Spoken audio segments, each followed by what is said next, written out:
pregnant women, healthy adults, the weak and elderly, and innocent young children stuck in conflict zones they cannot comprehend. These are the faces of the 38 million aggrieved people who were internally displaced worldwide at the end of 2014. A global overview report by the International Displacement Monitoring Center of the Norwegian Refugee Council revealed a shocking record of people forced to flee from their native lands.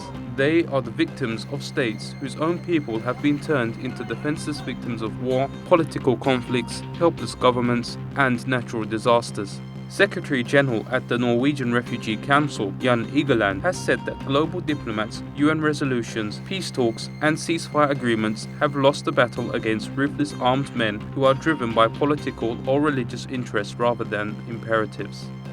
People in regions suffering from conflict are often forced to leave their place of birth and become internally displaced. This frequently involves them moving multiple times within their own countries before gradually crossing into foreign countries as refugees. The International Displacement Monitoring Center report has outlined the shocking fact that the number of internally displaced people increased by 15% last year. 5 countries alone made up a shocking 60% of the increase. Iraq was responsible for 19.82% of the increase, South Sudan 11.87%, Syria 10.01%, the Democratic Republic of Congo 9.13%, and Nigeria 8.88%.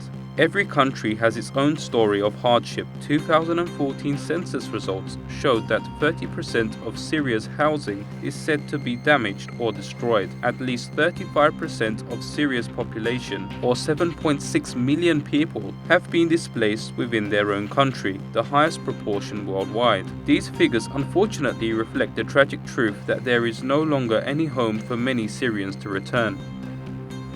Norwegian Refugee Council Secretary General Jan Egeland said that this report should be a tremendous wake-up call. International diplomacy needs to unite as millions of people around the world are living in poverty and displaced within the borders of their own countries. Some cannot find food to survive, others are fighting for their lives under the threat of constant bombings, and many are targets of indiscriminate violence. These problems still do not appear to be going away and seem as if they will not end anytime soon. Figures indicate that in 2014, 30,000 people alone fled their homes each day.